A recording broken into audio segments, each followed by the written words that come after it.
told your friend you're not okay? And tell me what's wrong and why you never said you felt that way. And guess you're trying to stay strong and fake a smile until I...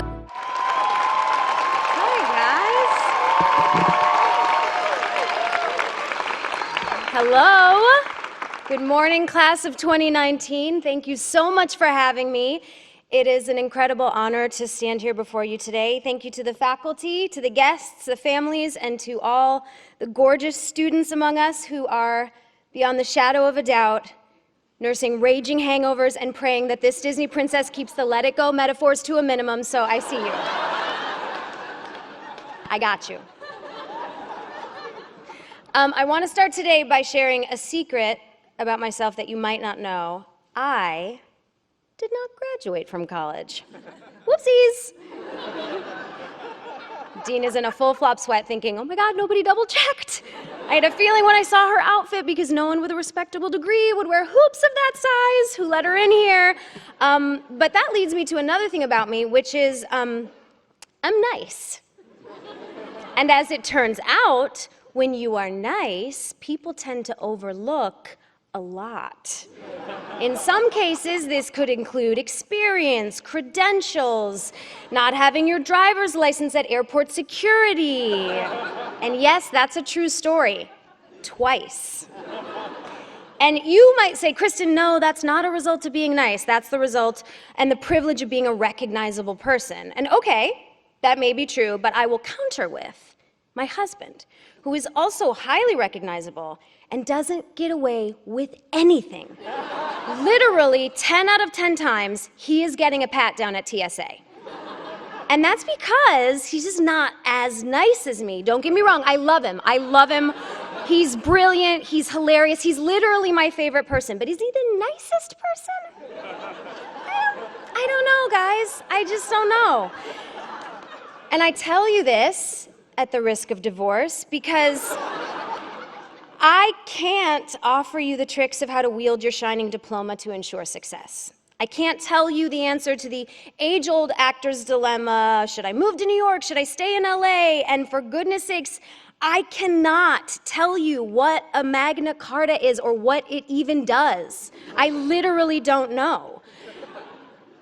I don't have to answer any of those questions, and let me tell you a secret, nobody has the answer to those questions.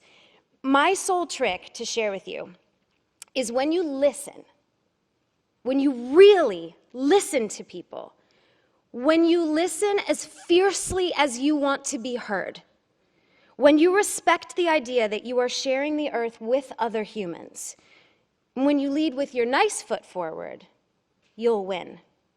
Every time. It might not be today, it might not be tomorrow, but it comes back to you when you need it. We live in an age of instant gratification, right? Of immediate likes. And it is uncomfortable to have to wait to see the dividends of your kindness, but I promise you, it will appear exactly when you need it. It will appear at the precise moment when you pass gas in an elevator and everyone blames your husband instead of you. That is when the boomerang of kindness hits you back. It's also a very true story, numerous times over. Though it wouldn't be fair if I just waxed on about kindness and I didn't also include its inevitable downside. It's relevant to note that sometimes when you choose nice, it does come with a price tag. Being nice sometimes means avoiding the obvious joke. Like, for instance, I'm me, and I've chosen this path, this speech, to be nice at an institution like this. I am choosing not to reference Aunt Becky in any way, shape, or form. Thank you. In fact, I'm so nice, I'm not even going to mention my actual Aunt Becky for fear it is simply too close to the fire. And let me be real, removing those jokes is a bit of a sacrifice. But dare I say, prioritizing your emotional intelligence over your logical intelligence can at times feel like a compromise. But it does pay off. You were right, pay off. It was not the best choice of words for this particular point, but I'm not, shoot. I'm not perfect. I'm not perfect, but I am trying. And you know what? I should have led with that. I am by no means perfect. I am also not telling you what to do. I mean, my second child is the result of unprotected makeup sex in a hot tub in the Hawaiian Islands. I am in no position to give advice. Hand to God. I can't do it. All I can do is share my experience with you. My husband always says, if you see someone who has what you want, ask them how they got it. Unfortunately, Beyonce has yet to reply to my email, so I don't have all the answers yet, but she will. Like, don't worry, she's definitely going to, so I'm pretty sure. I say this because if there is anything about my life that seems even slightly aspirational, hopefully some of this will be helpful to you. And if not, feel free to slowly pull the flask hiding in your underwear out and just have it. I'm not your mom, you know what I mean? If it's not hurting anyone, great, get yours. And you know what? Maybe share some with your neighbors. Now, the tricky thing about finding someone who has what you want is that you also have to know what you want, right? So that seems simple enough, but it's actually very hard because our brains are arrogant assholes.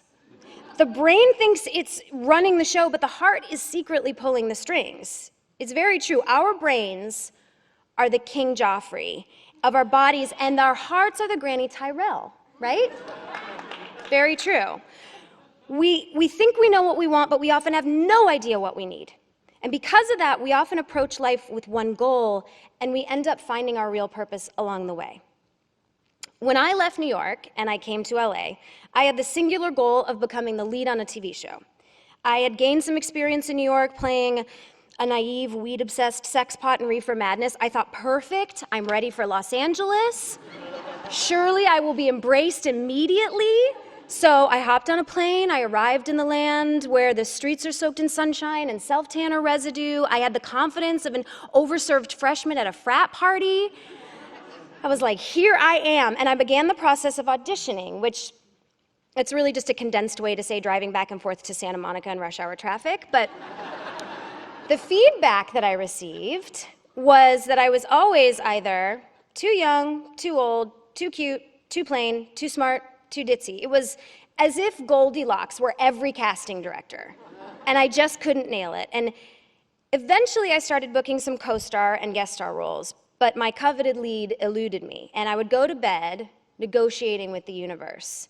I would say, okay, if I could just book the lead on CIS NCIS ER Miami, I promise I will decrease my carbon footprint by at least 6 in the next calendar year. So clearly, I know absolutely nothing about the measure of carbon. I find it almost as confusing as the concept of the Magna Carta.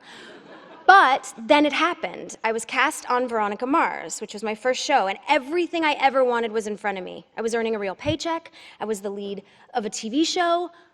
I owed the universe all my carbon. But once we started shooting, something very unexpected happened to me. Well, 2 unexpected things. The first was Ryan Hansen, who played Dick Casablancas. His hair. It was the exact, almost too accurate, too on-point shade of surfer blonde boy. It was like the kind that gives you PTSD from walking along Venice Beach, that you're just like, whoa. It was terrifying, and I loved it. The second was that, despite the recognition of my dream, I wasn't happy, like at all. My arrogant little asshole brain could not comprehend what was happening. I was like, how was this possible? This is what I wanted and what I needed, right? And yet I had it all, and I was lonelier than I had ever been. And it wasn't until the boy with the surfer hair invited me to his birthday party, after hours offset, away from work, that everything changed. He wasn't just inviting me to his birthday party. He was inviting me to his life party, to his community. And I finally felt at home, and I made some of the best friends that I still have to this day. In retrospect, I know it wasn't the role I was looking for. It wasn't a paycheck or a titular character. What I really needed was friendship. So I want to stress to you, build your tribe. They will keep you alive. I'm also pretty sure that's what Beyonce would say. Speaking of pillars of an American entertainment, it is now the portion of the morning where I remind everyone that life is 50 Shades of Grey. I have to assume I'm the first speaker in an academic institution that has referenced the book 50 Shades of Grey, but we have already established that I dropped out of college, I have no right to be here, so this is where we've arrived. I don't know what you want me to do. In my life, there is only one concept that I have determined. It's that everything is gray. Every person, every question, every tragedy, even every victory, they all have nuance. Pay attention to the nuance. You all in this room, I feel like, know that better than anyone. You know it in your bones because you've devoted your time to building stories, building people. It's what you do. You are people architects. You read a script and you construct a walking, breathing human from the ground up. When we create characters, we are encouraged to make them three-dimensional, right? In acting, two-dimensional characters, they're at the least boring and at the most extreme irresponsible. We're told to embrace complicated characters. We are taught that you can't accurately play a villain until you find one thing about him that you love. One of my favorite producers has a poster over his desk that reads, "What does the villain want?" Because in art, we recognize all characters start with an empathetic motivation. On stage, we prioritize listening because we know the livelihood of the show relies on it. We are good at remembering those things when we make art. But in our daily lives, we tend to forget. When we shift from the stage to reality, nuance seems to get lost in the shuffle. In real life, we don't look for the one thing we love about each person. Complicated characters get cast out, and we view things two-dimensionally. It's also becoming increasingly apparent we're not listening to each other, even though, like on stage, the livelihood of this entire grand show relies on it. The great news is we can all choose, right? When hard moments arise, you can lean on the experience you've gleaned in these past 4 years, and you can choose the nuance. You can choose complexity over simplicity. You can listen to others with open ears as if your next move depends on it. You can Sandy Meisner your life. So class of 2019, as you move your tassel from the left to the right and officially take the steps forward toward your forever, I encourage you, take them with your nice foot. And if you take away one thing from this, remember what I said earlier. If it's not hurting anyone, great, get yours. And maybe share some with your neighbor. Thank you and congratulations.